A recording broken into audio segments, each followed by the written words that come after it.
this is the job today. We got to replace this sheet. We're going to replace this, and we're getting a few leaks on this roof. Now, I can't match this sheeting. This is a very select sheeting, comes with patio guys. So I'm going to put in a CMI sheet here. That's not quite as wide, and then I'm going to put a flashing over it to tie it in so it doesn't leak, and I'm going to show you how to do that. Just undoing the screws for the time being. Another one of those lovely ones where they put them in the bottom. I'm not going to deal with the sheets until later. I'm going to replace the sheet first. See what we find out.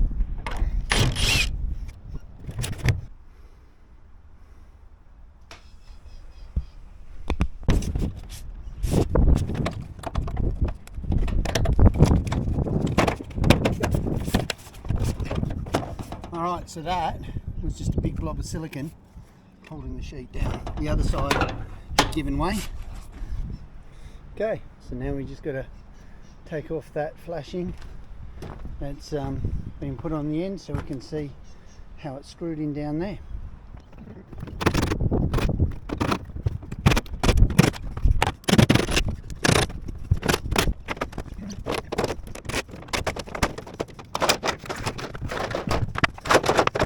Okay, so there it is. We got the first flashing off, and now it looks like we've got a second flashing underneath it again. The joys of these. So giving you an idea, this was obviously a patio, and what's happened is they've closed in part of it and they're still getting all the leaks in it.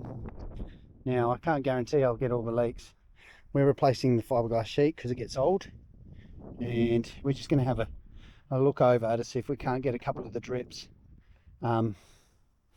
These really aren't built as indoor rooms, so they may have a problem that persists because they tend to think they're getting condensation on the bottom of the sheets and they're getting a drip from that. So we're just making sure it's all waterproof.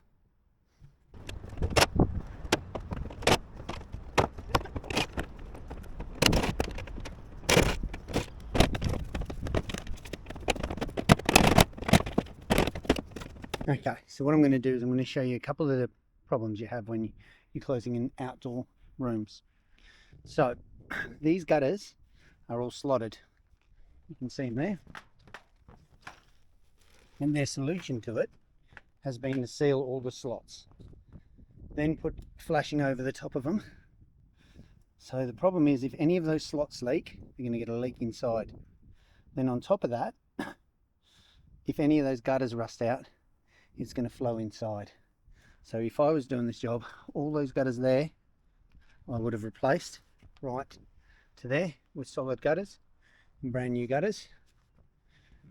The flashing has been sealed to the bottom of that gutter, so in order to get that flashing out I really need to remove that gutter. It just makes life hard. If that gutter leaks, it's going to go inside the building. So what I'm going to do is I'm going to try and do it without removing that gutter as such. Okay, so when I'm talking about potentials for leak from the fiberglass sheet, you'll see every end here has a screw through it, okay, from the underneath, and they were sealed. So any water that blows up and goes over there is going to leak into the room. And on top of that, that silicone there on that one was all broken. So I'll try and get a really good look at that. So you can see that nothing's there to stop the water blowing back up the sheet. And if you actually have a look at how flat that roof is, then you can see if you get a storm coming from the wrong direction, you could be in big trouble.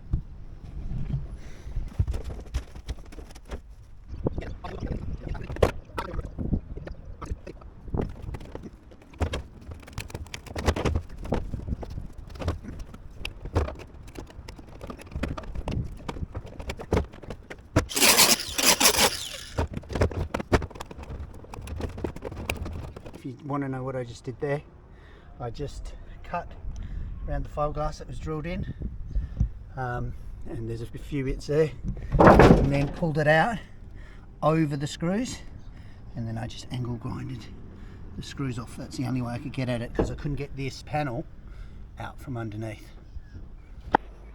Okay, so here's the new sheet I got. You can see it's a different profile. It's from a different makeup.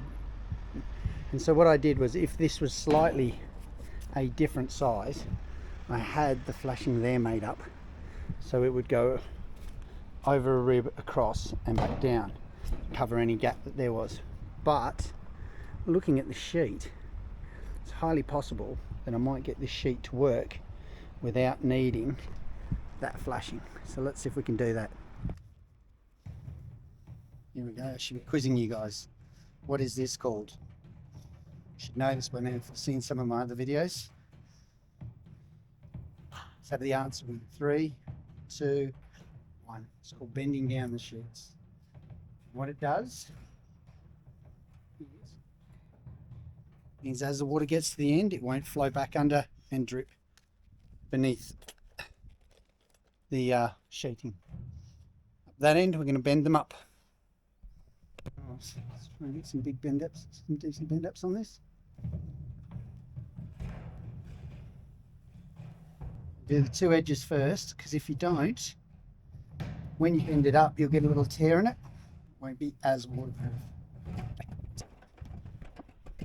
I'm just doing it with my multi-grips today, not my duckbills, because they're in the car and it'd take me longer to go and get them from the car than it would be just to use a pair of multi-grip pliers. Okay, you'll see I haven't bent them up complete 50. Now the reason for that is down there the metal isn't that wide, so I want to get some of this bottom tray to sit on top of the metal to give it some structural support. So if I bent it up 50, it's highly possible I'll miss that metal.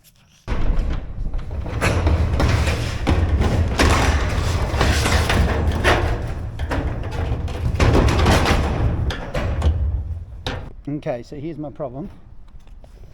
I'm just going to show you.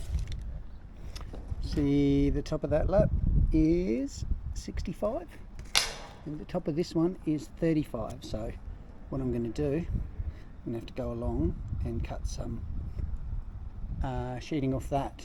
I'll undo that up top, again move it across and make that lap 35 so that this fits neatly over the top.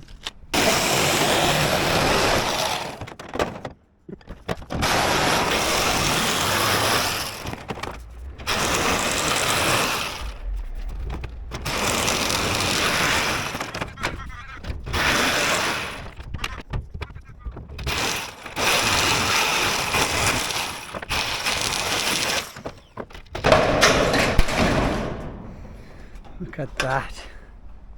Sometimes I am a genius.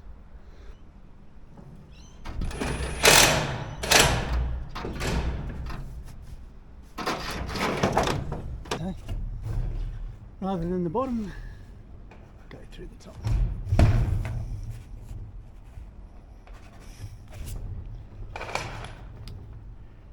Keep as much out of the pans as possible, people, because that's where your legs are going to come from.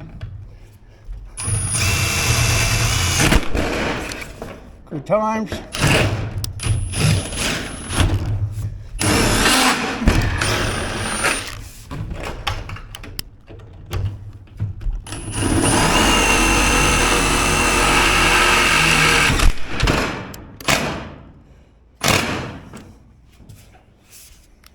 One. Loosening a bit.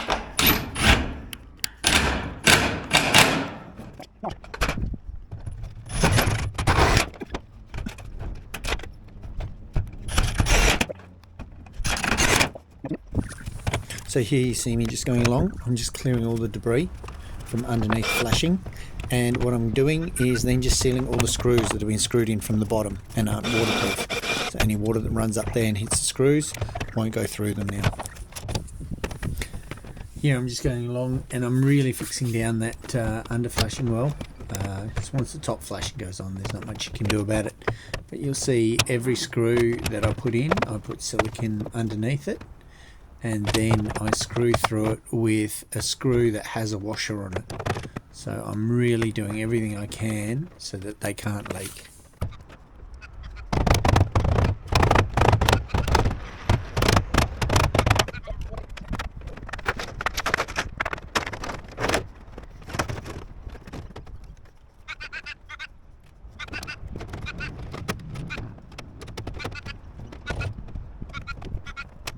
Okay, so there you go, he's all done. I'll just blow him off and get rid of that. But for the time being, he's done. We've put the screws in the top. I will just go along and change the other screws in the bottom there. The flashings are back on, so he's ready to go. And we've replaced all the screws and sealed underneath. We've sealed the screws below here that were screwed up from the bottom, which have been done like that. And we replaced these screws with ones with washers. So hopefully that should stop all of the leaking. That's the idea. But bear in mind, this is a patio that's been converted to a room, so that's half your problem. Anyway, I hope you got value out of this. If you did, like and subscribe. Otherwise, I will see you on the next video.